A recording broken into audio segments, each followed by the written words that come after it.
Baik,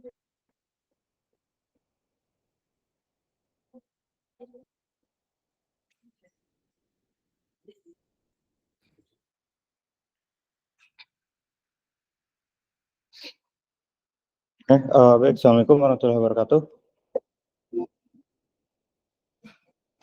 Ya, kita kembali pada malam hari ini bertemu lagi di mata kuliah Bisnis dan Metodologi Riset. Ya, untuk materi di pertemuan 10 yang akan saya bahas yaitu terkait di sini contoh proyek dalam bisnis digital ya, dan juga penerapan dari BMC atau Business Model Canvas.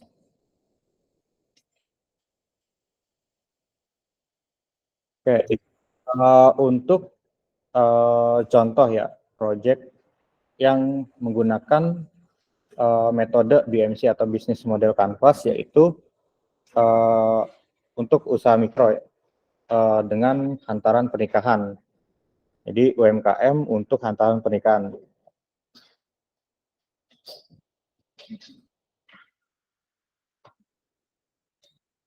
Oke, jadi pertama di sini diterangkan bahwa karena di sini contoh proyek, jadi di sini mulai dari profile ataupun deskripsi proyek sampai nanti contoh BMC-nya, dan di endingnya itu ada parameter apapun nanti akan ada di poin yang lain.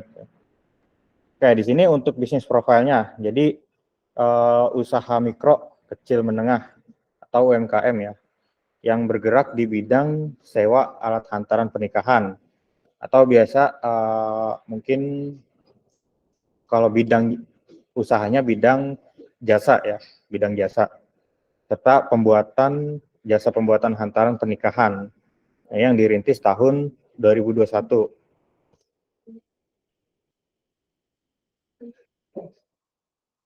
Oke, kemudian untuk background dari transformasi digital. Nah, jadi kalau sebelumnya hantaran pernikahan itu sebelum menggunakan digital atau teknologi itu seperti apa, itu kan bentuknya. Nah, bisa dilakukan kalau si manual dan wilayahnya terbatas, misalnya di Kerawang Barat, tersebut di Kerawang Barat. Jadi kalau dulu mungkin hanya area tertentu aja, mungkin di sekitar desanya atau kecamatannya gitu kan, paling jauh mungkin. Atau kalau dulu mungkin belum banyak menggunakan sosial media, mungkin belum ada website gitu. Jadi dikenalnya hanya bisa dari mulut ke mulut, ataupun mungkin dia ada pasang kayak mungkin papan nama terkait usahanya gitu kan di lokasinya. Oke, jadi usaha dalam transformasinya di sini dari non digital ke digital, yaitu di sini bisnis yang ada saat ini bisa dari alat sewa atau alat hantarannya, serta jasa pembuatannya hantaran yang masih dilakukan secara manual, face to face, dan terbatas untuk wilayah tertentu. Artinya dia enggak luas nih cakupan wilayahnya gitu kan. Sehingga dengan adanya transformasi digital atau digital transformasi, usaha yang baru dirintis dapat berkembang dengan menjangkau wilayah yang lebih luas.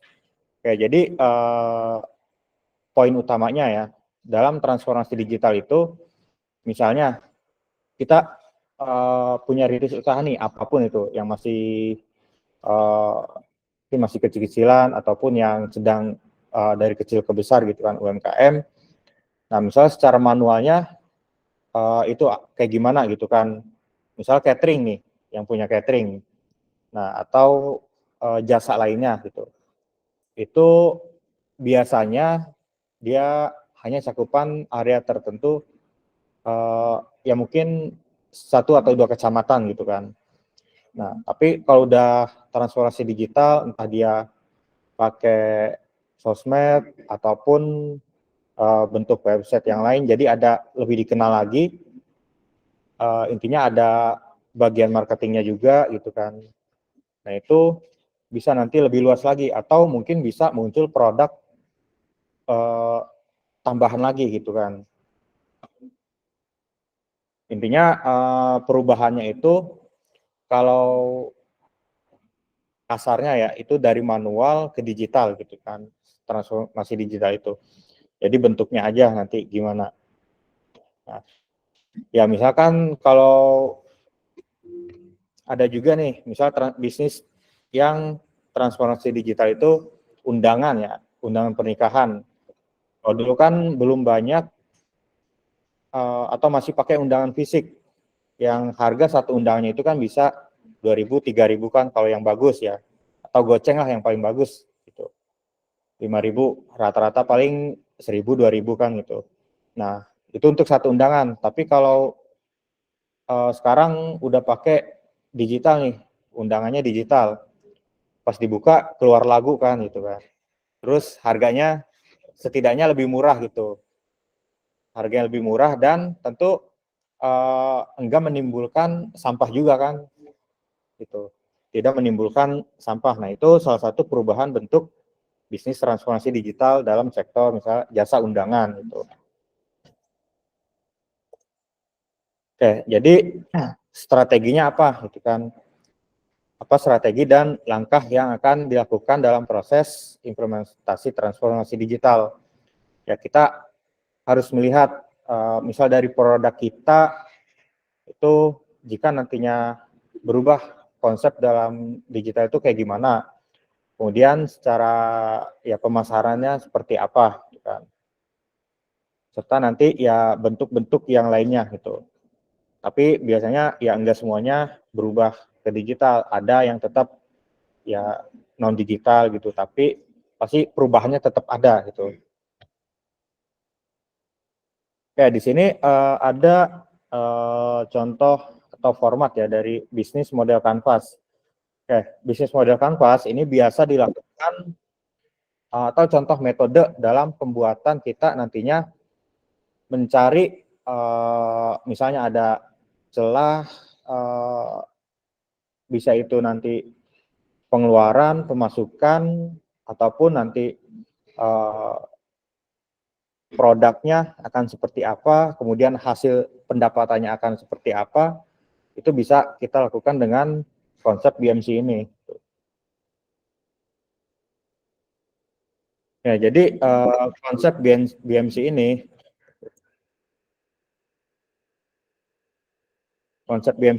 ada 9 poin utama yang harus kita masukkan gitu. Pertama, di sini ada key partners.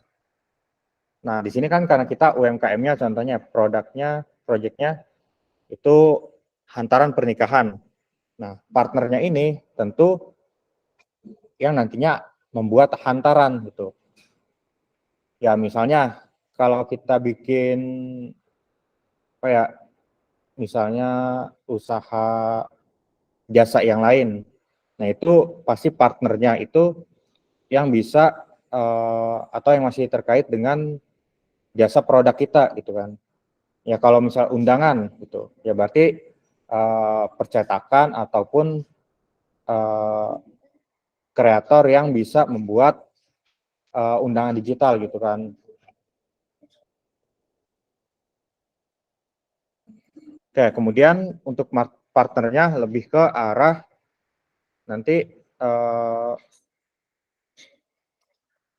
misal kita sebagai pemilik, nah kemudian ada tentunya partner yang saling mendukung.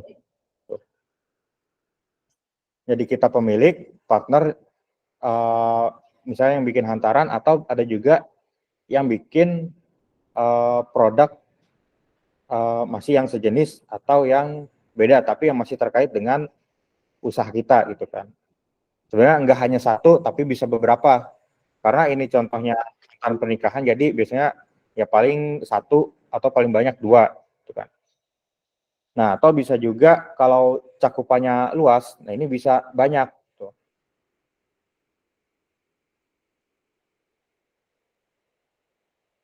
Oke, kemudian aktivitas atau aktivitasnya ya. Nah, kita aktivitasnya ngapain di bisnis yang akan kita buat? Tentunya ada modelnya. Tadi pertama partner ada pembuat hantaran, kemudian aktivitasnya tentu harus ada produksi dan pembuatan hantarannya. Nah, produksinya nanti apa gitu kan? Ini gambaran besarnya, nanti detailnya itu produksi apa aja gitu. Entah yang bisa di dalam isinya, bisa yang membuat untuk di hantarannya gitu. Kemudian ada value proposition gitu. Nah, di sini value proposition itu lebih ke arah pertama lebih ke arah hasilnya, dari hasil produknya gitu. Pertama hasil produknya ya pasti kita harus buat itu rapih untuk hasilnya gitu kan. Kemudian tepat waktu juga penting ya, agar nantinya pertama pelanggan puas gitu kan. Kalau dari misalnya dari waktunya dia telat nih, pembuatan sering telat, entah itu sehari 2 hari, itu kan berpengaruh ke misalnya review kan, review produknya terkait UMKM-nya, bahwa di sini tidak tepat waktu nih, misalnya dikasih waktu 2 minggu gitu kan, atau seminggu. Nah, tapi dia bisa 10 hari atau bahkan lebih kan itu. Nah, itu kan termasuk nilai yang kurang bagus juga tuh. Kalau udah tepat waktu, rapi, tentu jadi nilai plus juga. Kemudian hubungan dengan customer. Nah, hubungan dengan customer di sini kita sebagai pemilik usaha bisa memberikan engagement kepada customer. Itu bisa berupa apa aja gitu. Misal contoh di sini, memberikan garansi jika item barang hantaran ada yang hilang. Misalkan kita sebagai yang mau memesan hantarannya nih, kita udah ngirim barang yang udah kita beli nih buat dibingkis gitu kan. Nah, buat dibingkis misalnya ada 30 item yang berbeda. Nah, tapi setelah udah sampai ke rumah gitu kan, itu itemnya ada yang kurang 2 misalnya. Nah, ini kita ya harus bikin customer-nya terutama percaya dengan kita, ya kita harus kasih biasanya minimal tuh garansi kan, minimal garansi atau bisa berupa yang lain gitu, agar nantinya kita nggak lepas tanggung jawab juga gitu, sebagai pemilik bisnis. Kemudian segmen dari customer-nya, tentu pasangan yang akan menikah gitu, atau ini segmen yang utama ya, atau bisa juga hantaran, bisa untuk hantaran selain pernikahan, bisa juga untuk hantaran yang lain kan itu. Itu kayak misalnya kita bikin jenis produk yang lain tapi masih sama, tapi peruntukannya berbeda. Kemudian key resource. Nah, key resource di sini artinya resource atau sumber daya ya, salah satu sumber daya utama juga. Yang pertama vendor wadah hantaran. Nah, nggak mungkin kan kita pemilik usaha untuk buat hantaran, tapi kita nggak tahu tempat atau di mana dia bisa dapetin banyak jenis, motif, atau wadah ya, wadah untuk hantaran. Dia kan banyak macam-macam, mulai dari yang biasa, sedang, bagus, sampai yang mungkin paling bagus gitu kan. Itu kita harus bisa tahu nih sumber dayanya ada di mana gitu kan. Bahkan kalau bisa ya lebih murah gitu, lebih murah, lebih bagus gitu.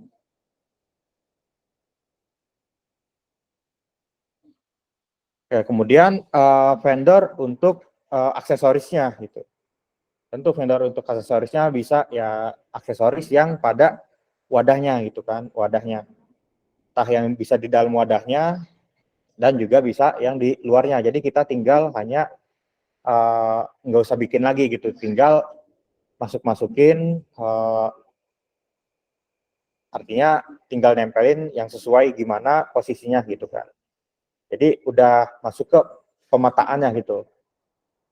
Kemudian channelnya, nah channelnya di sini dia channelnya pakai sosial media, artinya untuk pemasarannya gitu kan. Sosmed, biasanya kan Instagram udah paling pasti satu. Kemudian website, website bisa, kadang ada yang kalau baru bikin tuh website, kadang ada yang enggak, ada yang bisa langsung bikin kan gitu. Tapi yang paling utama biasanya sosmed. Kemudian bisa face to face, artinya yang memang mungkin dikenal gitu kan. Atau dari mulut ke mulut gitu kan. Kalau dari mulut ke mulut ini marketingnya udah dari zaman dulu-dulu banget kan itu. Udah dikenal metodenya gitu kan. Oke, kemudian untuk struktur biaya. Nah, kita juga harus melihat struktur biayanya ini yang nanti akan keluar apa aja gitu kan. Nah, misalnya biaya untuk pegawai, biaya gaji pegawai ya udah pasti. Kita harus perhatikan juga, jangan hanya misalnya kita dapetin research, vendor, kemudian produksi. Kita juga harus ingat pada biaya gitu kan yang akan keluar. Pertama biaya pegawai, kemudian biaya produksinya gitu. Nah, ini kalau ini kan masih sederhana ya, pegawai sama produksi. Kadang kalau yang di bidang yang lain, ya itu bisa banyak jenisnya, entah mungkin sewa ruko gitu kan, sewa ruko, kemudian kalau bayar listrik, air, ya bisa masuk ke sewa ruko atau bisa rincian terpisah gitu kan. Nah, kemudian revenue-nya, artinya nanti hasil yang kita dapatkan gitu kan. Nah, di sini revenue-nya penyewaan wadah, artinya hasil dari keseluruhan ini hasilnya apa nanti. Tentu bisa penyewaan wadah sama jasa pembuatan hantaran. Nah, itu dari situ nanti hasil pundi-pundinya gitu kan, dari sini. Jadi dari banyaknya poin ini yang harus kita perhatikan, ya nanti reviewnya hasilnya apa gitu kan, yang bisa kita dapat gitu sebagai pemilik bisnis. Ya biasanya untuk BMC ini udah paling dasar kalau kita ingin membuat sebuah produk UMKM atau membuat sebuah satu produk, entah itu produk digital IT atau produk non IT gitu. Nanti setelah ini juga saya ada contoh yang produk terkait digital IT atau terkait yang aplikasi menggunakan BMC ini. Oke, kemudian di sini kita harus ada juga. Nah, setelah bikin BMC, kita harus bikin ada analisis spesialnya. Nah, mulai dari politik, ekonomi, sosial, teknologi, environment, sama legalnya gitu. Kita harus buat atau cari analisisnya seperti apa gitu. Pertama untuk pastel, untuk yang P, politiknya. Nah, di sini ada, misal kalau ada kita cari undang-undangnya, misal itu lebih bagus kalau ada ya. Misal peraturan PP nomor 7 tahun 2001, misal tentang kemudahan, perlindungan, serta pemberdayaan koperasi dan UMKM, yang di dalamnya mengatur perizinan UMKM. Artinya ada izin mendirikan UMKM gitu kan. Kemudian Undang-Undang Cipta Kerja yang dibuat untuk memajukan UMKM di Indonesia. Ini secara politik ya. Ini analisis secara politik. Kemudian secara politiknya ada kemudahan dalam memperoleh perizinan bagi UMKM. Artinya ada wadahnya nih. Ada wadahnya untuk kita membuat izin gitu kan. Kemudian perlu dibuatkan SOP yang mengatur bisnis proses. Nah, artinya ada alur bisnis proses dari awal sampai akhir atau kerangka kerja itu kan di UMKM kita seperti apa gitu yang nanti mau dibuat gitu. Kemudian analisis secara ekonomi.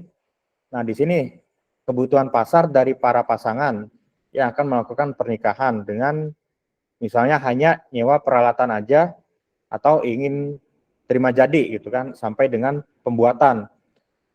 Nah, berarti kan ini ada dua poin utama ya. misalnya kita udah punya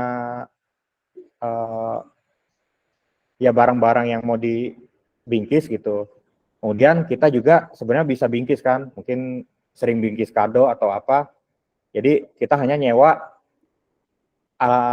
kotaknya aja kan, wadahnya gitu. Nah, itu bisa, kadang ada yang nyewa wadahnya aja. Terus ada juga yang terima jadi, artinya kita ngirim barang kita, nanti mereka bingkis, baru dikirim lagi gitu kan. Jadi ada dua parameter yang bisa dijual gitu. Kemudian adanya potensi orderan yang lebih banyak, sehingga kesiapan resource atau sumber daya harus dipertimbangkan. Ya biasanya kalau lebih banyak orderan pas musim nikah gitu kan, bulan-bulan musim nikah gitu. Kemudian secara sosial analisis. Nah misalnya kita harus melihat gaya hidup masyarakat yang ingin simple, kekinian, hemat, dan tepat waktu. Artinya kalau dilihat nggak pengen repot gitu kan. Nah itu nggak pengen repot, tapi yang penting udah beres gitu. Kemudian perubahan minat masyarakat yang tadinya membeli peralatan hantaran jadi nyewa gitu.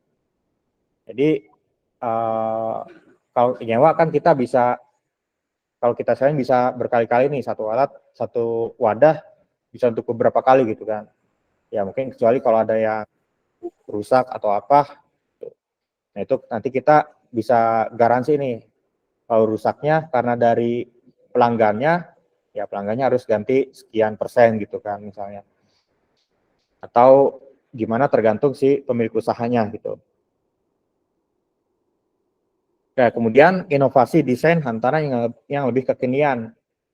Ya, misalnya kalau dulu hanya dibungkus kado kan gitu, hanya dibungkus wadah, kemudian pakai kotak akrilik aja atau kotak yang tutupnya plastik gitu kan, tanpa ada hiasan-hiasan lain gitu. Nah, sekarang misalnya di dalamnya dipakai kayak ada mungkin desain entah bertingkat atau bunga-bunga gitu kan.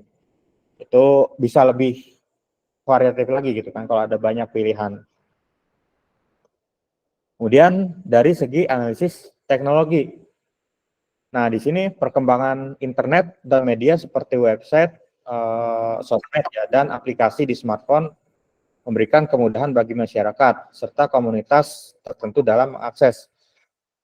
Artinya kita dapat kemudahan untuk pertama memasarkan gitu kan. Artinya misalnya dari sosmed kita sering posting atau apa gitu kan, atau dari internet atau dari grup WhatsApp kan itu bisa juga sebagai medianya. Kemudian jangkauan pasar yang lebih luas gitu. Artinya yang tadinya misal areanya kecamatan aja bisa jadi satu kota, dua kota atau lebih kan itu. Ya, kemudian kemudahan komunikasi dalam menentukan desain yang diinginkan. Nah, artinya misalnya di Instagram kita posting ada beberapa jenis desain gitu kan, atau kategori-kategori desainnya, atau di website juga ada pilihan desain dengan kode tertentu. Nah, itu bisa lebih mudah gitu kan, tanpa harus kita datang ke tempatnya atau ya mungkin nanya-nanya lebih lanjut. Jadi kita udah sediakan medianya nih, misal pilihan desainnya itu lebih banyak gitu kan. Kemudian dari environment ya, atau environment ini biasanya tempatnya ya, atau tempat, atau bisa juga source-nya. Jadi terutama untuk mengurangi sampah gitu kan. Ya kalau misalnya kita bikin sendiri atau apa, ya pasti tentu akan banyak sampah gitu kan. Ya walaupun kalau cuma satu pasangan doang ya nggak kerasa gitu. Kalaupun banyak gitu kan, tentu akan dampaknya berasa itu bagi lingkungan. Jadi kita juga bisa poinnya dapat di sini, mengurangi sampah gitu kan, peralatan atau wadah hantaran yang tadinya sekali pakai jadi bisa berkali-kali gitu kan, dipakai dan disewa gitu.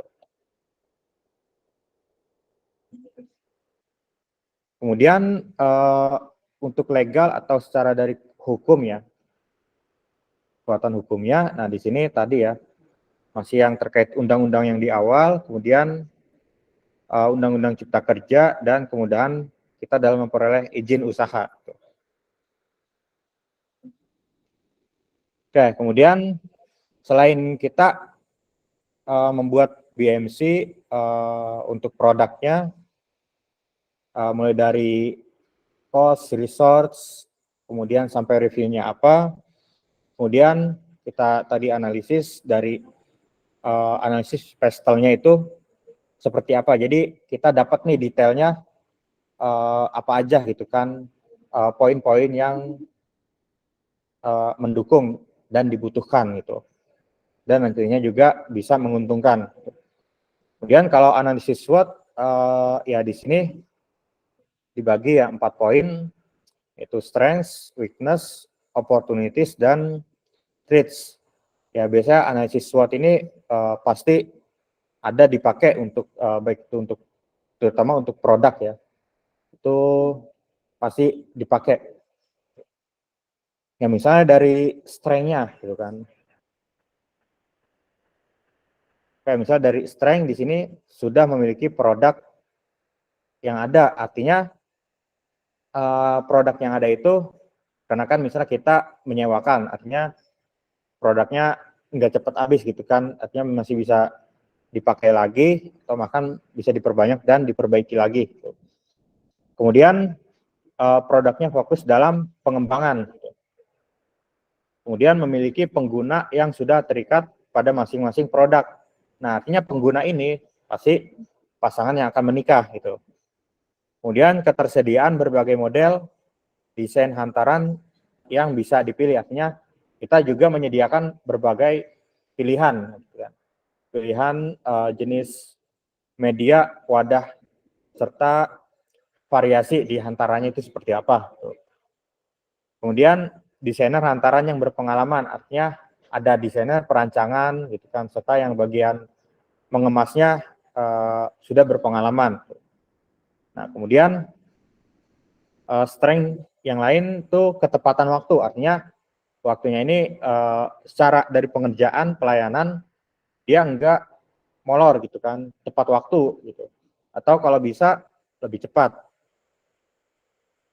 Oke, kemudian berbagai pilihan pelayanan pengantaran. Ya, berbagai pilihan ini layanan bisa kita pick up sendiri atau di delivery gitu kan. Kemudian keramahan dalam pelayanan ini ya salah satu hal yang wajib ada juga ya. Oke, kemudian weakness. Nah, di sini jumlah resource dan juga cost yang dibutuhkan untuk memelihara aplikasi mobile berbanding lurus dengan aplikasi yang ada. Artinya ada yang dikeluarkan gitu untuk terutama biaya. Kemudian proses UMKM membutuhkan waktu yang lama, artinya mungkin dari pembuatan izin, ya kalau izin mungkin bisa sambil berjalan ya. Tuh. Terus kemudian proses artinya untuk membesarkannya itu bisa ya lebih lama. Kemudian informasi tiap media belum terintegrasi, artinya entah dari sosmed, website, itu kan, artinya belum ada integrasinya secara sistem kan di sini. Atau dari pembayaran gitu. Kemudian jangkauan masih terbatas dalam wilayah terdekat. Kemudian pemilihan tanggal sewa yang sama oleh pelanggan memungkinkan tidak bisa terpenuhi. Artinya misalnya di sini kan kalau dilihat yang minusnya ya atau yang kurangnya gitu. Nah, kita juga harus lihat misal kalau tanggal sewanya sama, terus hantarannya di jenisnya atau desainnya yang dipilih sama, itu harusnya kan kita hanya bisa pilih yang pelanggan pertama ya. Kalau pelanggan kedua harusnya udah nggak bisa, kalau mau pakai yang berbeda gitu kan. Harusnya tidak bisa terpenuhi. Kemudian belum memiliki data pelanggan, hanya terbatas pada pasangan yang akan menikah. Artinya dia belum ada database pasangannya. Mungkin yang udah menikah, tapi dia nggak punya database-nya nih. Bisa aja kan dia bisa menghubungi untuk di broadcast atau apa, untuk disebarkan misal ke saudaranya atau siapa gitu kan. Kayak promosi itu modelnya. Kemudian opportunities yang ditawarkan di sini pengembangan aplikasi melalui berbasis mobile serta web. Dan opportunities yang lain, kemudahan dalam pencarian informasi yang relevan terhadap kebutuhan pengguna. Artinya kebutuhan pengguna itu apa? Nah, kita harus bisa memenuhinya. Gitu. Kemudian masih sedikitnya jasa penyewaan hantaran pernikahan. Nah, di sini kita bisa mencakup lebih banyak seharusnya gitu kan.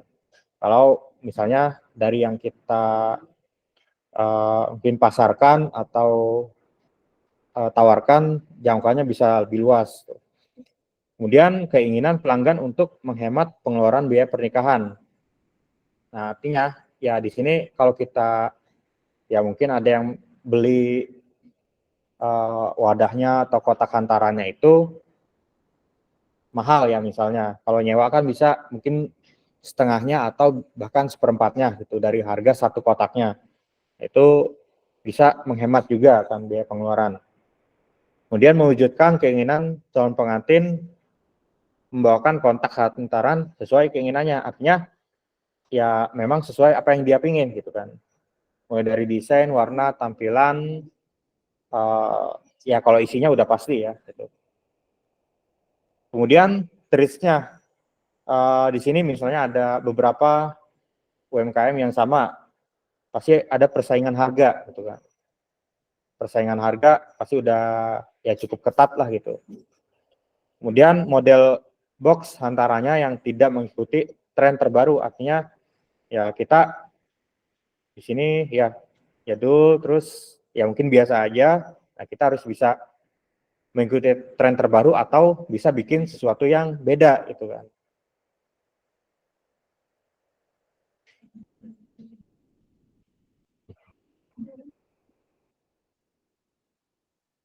Oke, kalau tadi analisisnya, nah di sini strateginya, gitu kan. Strategi dari misalnya strategi dari swapnya. Nah ini SO strategi, artinya strength dengan opportunities. Nah, strength dengan opportunities strateginya kayak gimana? Di sini pemanfaatan data history user atau pengguna dan pengalaman user ya sesuai dengan segmennya gitu. Artinya kita punya data-datanya. Kemudian memanfaatkan Instagram Boot Ads ya, artinya untuk iklan. Gitu. Membuat fitur membership dan melakukan implementasi search engine marketing. Artinya search engine marketing bisa dari sosmed bisa atau mungkin kalau udah ada website di websitenya gitu kan. Kalau ada yang nyari lewat Google ya bisa langsung ketemu gitu. Kalau sekarang kan lebih ke sosmed paling banyak dicari ya. Kemudian ada loyalty program untuk para pengguna atau user. Misalnya ada loyalty atau ya mungkin bonus atau potongan gitu. Misal kalau dia join membership atau misalnya dia udah order yang ketiga kali, artinya bukan 3 kali menikah ya bisa aja dia mesenin buat saudaranya gitu. Nah, itu bisa juga ada tawaran diskon yang lebih besar gitu kan di situ. Kemudian model atau warna hantaran yang beragam. Di sini memungkinkan banyak pilihan bagi pelanggan. Ya, ini sudah harusnya hal yang wajib ya agar nggak monoton gitu. Kemudian testimoni dari pelanggan sebelumnya menjadikan peluang pelanggan lain untuk memilih jasa kita. Kita harus tentu dalam menjual produk kita harus kita minta sebuah testimoni ya. Kalau masih di sosial media kita minta mungkin berupa chat atau apa kita posting. Kalau udah di website ya nanti kita tampilkan di website seperti apa gitu kan. Misalkan ada review-reviewnya gitu.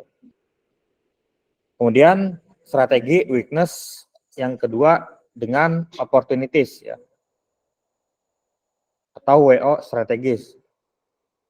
Di sini strateginya pemanfaatan teknologi, artinya harus maksimal secara penggunaan teknologinya gitu. Ya biasanya untuk memasarkan ya, contohnya branding. Kemudian pemanfaatan online publish platform. Nah ini online publish platform bisa ya banyak jenisnya. Bisa online publishing platform ya bisa dari sosmed ya, mungkin yang lebih terverifikasi atau terutama website ya. Terutama untuk website ya bisa aja nanti di sana kita menyediakan dia bisa melakukan pembayaran otomatis gitu tanpa konfirmasi, entah itu pakai virtual account atau pakai media pembayaran online yang lain gitu kan. Kemudian pengembangan promosi melalui media sosial atau web, tentunya memperluas jangkauan untuk pelanggan. Nah bisa juga kita misalnya ada pelanggan kita minta data email. Nah dari email kita bisa broadcast promosi gitu kan. Biasanya kalau kita ada daftar di aplikasi tertentu, pasti suka ada promosi-promosi gitu kan. Atau untuk yang aplikasi untuk belanja atau apa, pasti suatu waktu ada promosi gitu, iklan atau dari email gitu. Memperbanyak kotak hantaran agar dapat memenuhi kebutuhan pelanggan, terutama pada tanggal yang sama. Gitu. Kemudian strength dengan traits strategis ya, atau ST strategi. Di sini harus ada kita melakukan pemanfaatan sosial media seperti Instagram dan Facebook contohnya gitu kan, atau media sosial yang lain untuk pemasaran yang lebih efektif dan efisien tentunya ya strategisnya. Tentunya juga tersedia pilihan low budget atau harga yang paling rendah tuh, untuk pelanggan dapat menghemat biaya tuh. Artinya paling rendah juga ya kita harus bisa dapat revenue atau untung gitu kan. Kemudian desainer selalu mengikuti perkembangan tren masa kini, artinya ya harus tahu misalnya tren yang sekarang ya misalnya ya trennya banyak kotak-kotak bintang-bintang gitu kan. Kemudian tren yang berikutnya kotak-kotak bunga-bunga gitu. Ya harus mengikuti tren gitu, atau bisa juga bikin tren baru gitu kan yang berbeda. Kemudian strategis yang terakhir WT atau weakness traits. Nah di sini membuat SOP terkait aturan bagi pengguna yang menjadi kontributor. Artinya pengguna atau pelanggan yang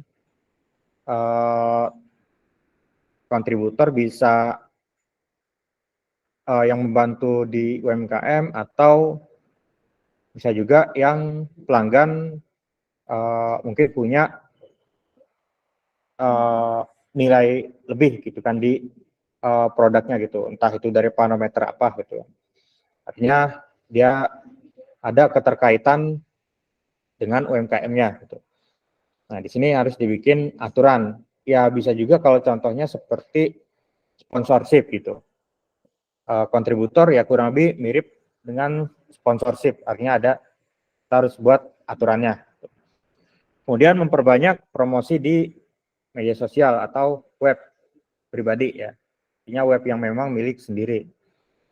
Kemudian menyediakan pilihan antaran low budget atau yang paling murah, kemudian standar ya medium, sampai yang paling tinggi harganya sesuai dengan pilihan pelanggan. Nah, ya paling tinggi tentu ya baik dari desain ya harus lebih bagus dari pilihan yang lain gitu kan.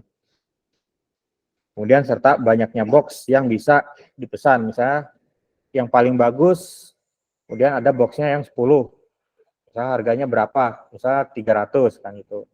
Misalnya ya, kemudian ada yang 8, ya misalnya 2,5 gitu kan. Iya, hitung box kan. Ya. Atau desainnya yang paling bagus bisa juga lebih mahal kan gitu. Itu juga berpengaruh. Atau ukuran ya, ukuran dan yang ukuran ya. Ukuran misal ada yang diameternya misalnya 10, ada yang 20, ada yang 30, itu harganya juga pasti beda-beda gitu kan. Kemudian desain hantaran pasti yang harus up to date. Artinya misalnya setahun yaudah karena mungkin laku dia nggak ngupdate terus nih, tiba-tiba ada kompetitor lain dia desain boxnya lebih bagus gitu kan, ya kita bisa kalah kan, setidaknya kita harus ada pembaruan gitu. Kemudian kerjasama dengan KUA untuk mendapatkan data-data pasangan yang akan menikah gitu kan, ya misalnya ya minimal di kecamatan dia sendiri gitu kan, atau ya kalau dia di tengah kota bisa di kota dia sendiri, kalau dia pengen jangkau yang lebih jauh sampai ke pelosok-pelosok ya itu tergantung pilihannya. Artinya kita harus juga punya datanya, misalnya yang sebulan atau 2 bulan akan menikah, kita udah tahu nih siapa aja, pasti ada kontaknya, nah kita bisa menawarkan gitu kan.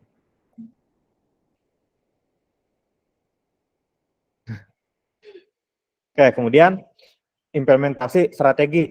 Nah, di sini contohnya ada 4 tahap. Pertama, komponen manajemen.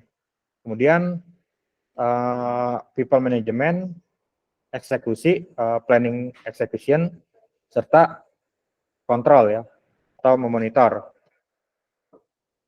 Oke, untuk implementasi strategi ya. Di sini pertama komponen manajemen, langkahnya ya. Kita harus menyiapkan manajemen yang kompeten, artinya manajemen yang nanti mengelola UMKM itu kan, yang mempunyai komitmen serta berdedikasi tinggi untuk kemajuan usahanya. Kemudian membuat kontrak kerjasama dengan beberapa key partner, artinya yang membuat hantaran atau ya yang membuat hantaran, contohnya tadi key partnernya ya. Dengan key partner baru, artinya misalnya dia pembuat hantarannya udah ada 3 partner misalnya, tapi dia mungkin makin luas jangkauannya, bisa nambah 5 lagi jadi 8 gitu kan. Artinya harus dibuat kontraknya gitu. Kemudian agar dalam perkembangan bisnis ke depannya baik itu untuk partner maupun owner atau pemilik bisa saling menjaga komitmennya gitu. Artinya dia terikat dengan hukum juga gitu. Kemudian people management, terutama untuk rekrutmen beberapa staff admin, desainer dan staff IT. Ya di sini ya pegawai yang mungkin dibutuhkan, ya bisa juga nanti untuk posisi-posisi yang lain. Kemudian kita harus membuat SOP dan job desk dari masing-masing function atau role atau jenis pekerjaan. Jadi jangan misal satu orang misal kerja jadi sub admin, kemudian tiba-tiba disuruh desain. Nah itu bisa jangan gitu kan. Kita juga harus bisa menghargai dari role pekerjaannya. Kemudian membuat kontrak kerjasama, artinya ini terkait dengan ya bisa pegawai, mengatur jam operasional serta ada kompensasi dan benefit. Kemudian plannya untuk eksekusi. Nah, di sini penentuan developer web apps. Nah, di sini untuk eksekusi plannya, misal kita mau bikin website atau aplikasi gitu kan. Nah, kita bisa developernya dari internal, artinya dari karyawan yang ada, atau mau beli artinya ya mungkin bayar dengan developer lain gitu kan, yang di luar. Kemudian menyiapkan timeline pembuatan web aplikasi, artinya aplikasi ini akan dirilis per kapan gitu kan, artinya udah kita bikin timelinenya gitu. Kemudian menyiapkan implementasi web apps dengan metode SDLC waterfall atau metode yang mungkin nanti akan dijalankan itu dalam pengembangan aplikasinya. Kemudian pengembangan berkelanjutan, artinya kalau ada pengembangan yang lain. Terakhir di sini monitor kontrol ya. Monitor kontrol di sini terkait dengan people ya, atau orang atau karyawan. Jadi kita harus memonitor. Kemudian proses implementasi web aplikasi, efektivitas web apps ya, atau sosmed juga. Kemudian kontrol budget dan benefit, artinya keuangan juga ya. Ini kita harus bisa mengontrol.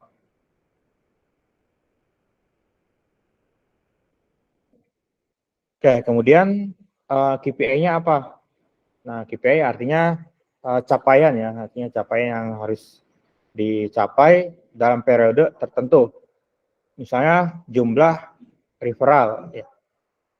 Ini ada referralnya, kemudian jumlah yang melihat websitenya atau page view-nya berapa, totalnya berapa gitu kan. Kemudian jumlah komen atau rate-nya, atau ya bisa juga kalau bisa ada reviewnya. Kemudian rate dalam kliknya gitu kan, seberapa persentasenya gitu. Nah, kemudian kalau tadi yang di awal BMC yang di awal ya, artinya yang pertama kali. Nah, di sini untuk bisnis model Canvas yang selanjutnya masih di produk yang sama terkait hantaran ya, hantaran pernikahan UMKM-nya, artinya dia mengembangkan bisnisnya nih. Nah, contohnya di sini ke partner. Tadinya hanya partnernya pembuat hantaran. Nah, tapi dia ada pengembangan bisnisnya, usahanya. Dia ada partner, dia kerjasama dengan desain parcel. Kemudian ada dengan kargo untuk ya pengirimannya. Dengan KUA untuk data pasangan yang akan menikah. Dengan WO, kan itu bisa juga. Nah, artinya dari analisis-analisis yang tadi kita bisa menentukan untuk pengembangan bisnisnya itu akan seperti apa. Tuh. Kemudian untuk aktivitasnya, di sini ada tambahan desain bentuk hantaran. Artinya yang tadinya hanya produksi dan pembuatan, kita ada penambahan untuk adanya perancangan desain-desainnya yang terbaru gitu, mengikuti trennya. Kemudian ada aktivitasnya tentu pengiriman hantaran. Ya mungkin aja sebelumnya hanya diambil sama si pelanggannya gitu kan, di pick up. Nah, di sini ada delivery juga misalnya. Dan value proposition-nya di sini ada kita tambahan nih, gratis desain custom ya.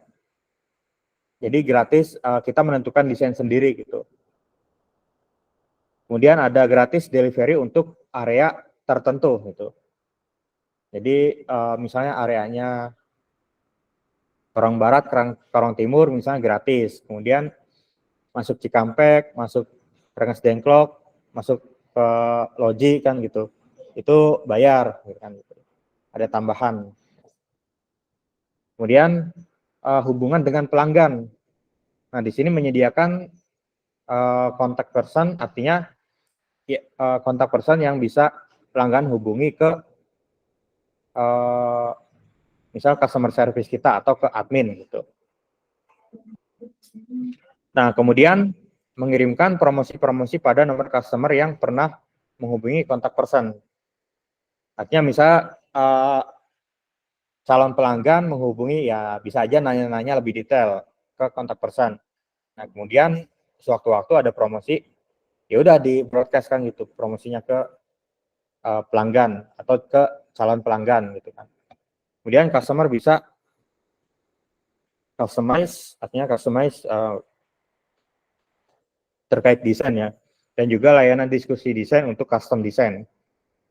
Kemudian segmen customer awalnya pasangan yang akan menikah. Nah, kemudian ada tambahan seluruh wilayah. Nah, seluruh wilayah ini artiannya bisa lebih luas ya. Bisa pasangan yang udah menikah, kemudian dia pengen mesenin buat saudaranya, adiknya, kakaknya gitu kan. Atau saudara-saudaranya, atau pengen temennya, mungkin dia punya kenalan gitu kan. Kemudian atau areanya gitu kan. Ya misal tadi di Kerawang, misal ada di Bekasi, Purwakarta gitu kan. Atau Subang untuk cakupannya.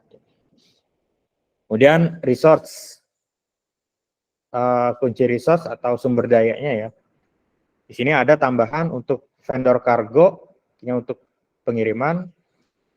Kemudian ada sumber daya dari desainer, admin, kemudian admin layanan diskusi, finance, serta IT ya, tim IT-nya. Kemudian channelnya ada tambahan web apps, karena tadi di analisis kita ada pembahasan terkait pengembangan aplikasi gitu. Kemudian ada cost structure, atau tambahannya di sini. Di sini ada biaya pengiriman barang. Nah, kalau kita menerapkan free delivery misalnya untuk area tertentu, nah kita yang harus mengeluarkan biaya pengiriman gitu kan. Kalau ya makanya di sini dikasih bintang, jadinya pengiriman barang opsional. Kalau di luar jangkauan ya kita nggak ngeluarin, tapi pelanggan yang mengeluarkan. Oke, kemudian revenue penyewaan wadah sama revenue jasa pembuatan hantaran. Ini reviewnya atau hasil yang nanti kita dapatkan, tidak ada perubahan atau penambahan ya. Ya, kemudian simpulannya, dari adanya transformasi digital, usaha yang dari awalnya mikro, kecil, bisa berubah menjadi, ya harusnya besar ya, atau makro ya. Ini dari kecil ke kecil sama aja ya. Oke, ini ada typo, di sini harusnya nanti bisa berubah menjadi lebih besar ya. Dan berkembang menjadi menengah dengan komitmen pelayanan kepada customer, itu yang utama ya. Ya, sampai sini ada yang ingin tanyakan?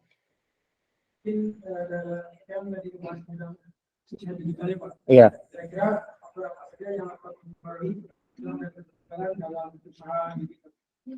Faktor dan kegagalan dalam usaha digital.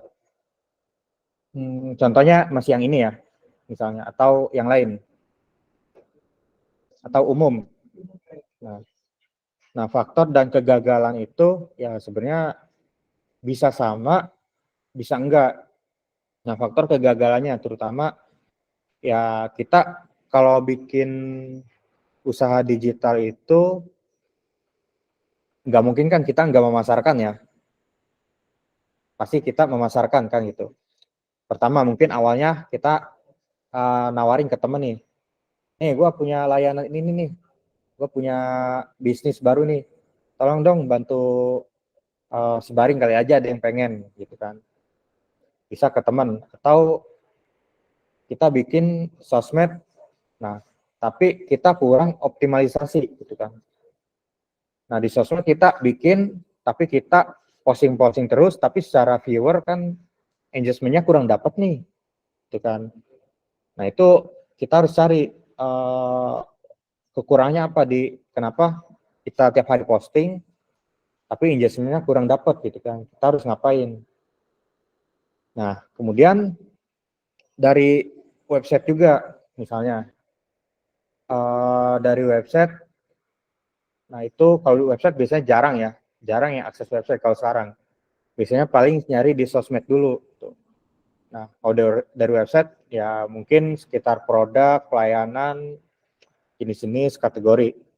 Ya kalau dari kegagalan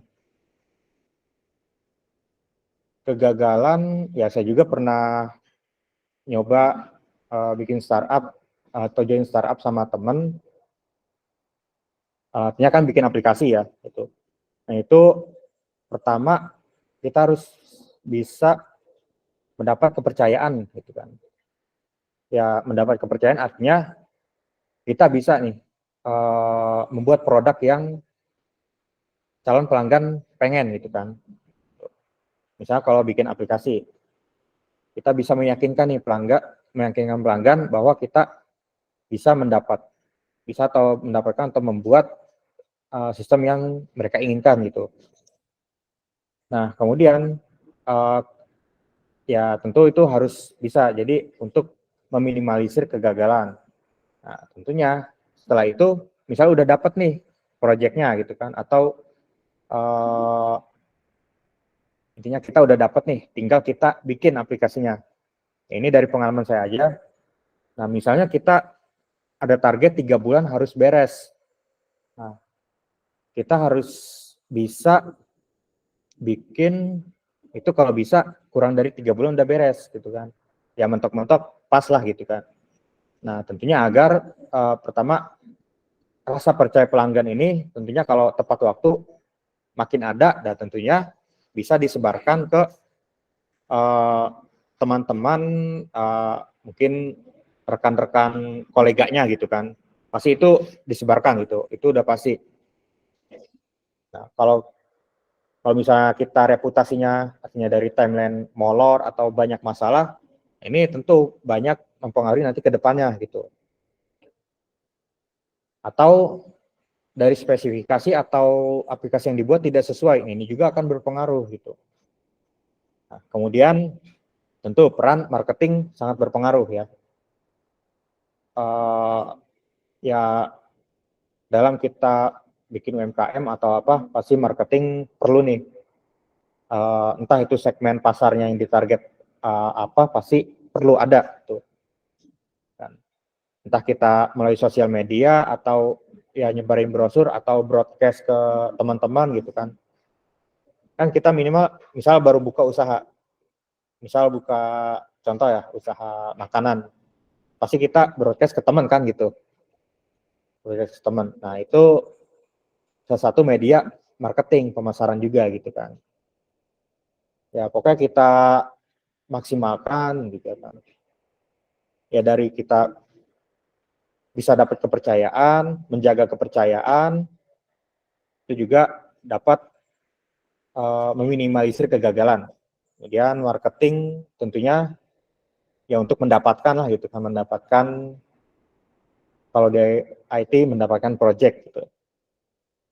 Kemudian ya bisa juga dari internal masalahnya gitu yang menggagalkan dari tim kita sendiri. Nah itu harus kita atur. Nah kita juga bisa harus jadi pendengar atau bisa jadi pemberi saran gitu. Misal kalau ada yang kurang baik, misal kalau yang kita lihat nih di tim kita harus lihat misal kita ajak bicara satu-satu kan gitu. Misal sambil ngopi lah gitu di luar gitu kan. Atau ya di luar jam kerja gitu, di luar duduk sambil nyantai. Misalnya, bro kok gue lihat kayaknya kerjaan lu kayak gini gitu kan. Maksudnya kurang maksimal nih akhir-akhir ini kenapa gitu. Ada masalah apa gitu kan. Ya kita juga harus bisa jadi supporting juga gitu. Jangan hanya kita bisa memerintah aja, kita juga harus bisa uh, melihat, mendengarkan, ya memberi saran gitu. Ya artinya ya dari kita juga ini kan faktornya itu bisa juga.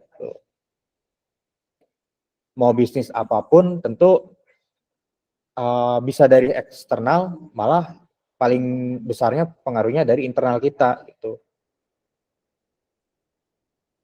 Oke, jelas. Ada lagi yang lain?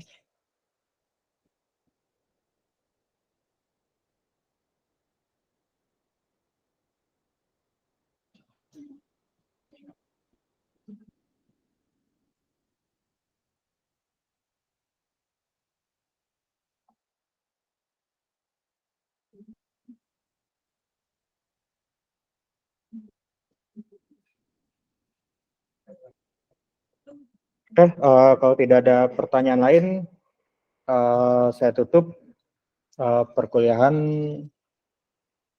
pada malam hari ini ya untuk bisnis dan metodologi research. Oke, jangan lupa nanti yang untuk UASnya udah saya share kan formatnya ya. Formatnya jurnal dan formatnya dari jurnal yang sempat saya share template-nya ya, dan ada contohnya juga untuk isinya itu apa aja. Ya jangan lupa sambil dikerjain ya kalau bisa lebih rapih gitu kan. Oke, kemudian ya mungkin kalau ada pertanyaan lanjutan boleh nanti di chat ya. Oke, saya tutup perkuliahan pada malam hari ini. Terima kasih semuanya. Wassalamualaikum warahmatullahi wabarakatuh. Selamat malam. Waalaikumsalam warahmatullahi wabarakatuh. Waalaikumsalam warahmatullahi wabarakatuh.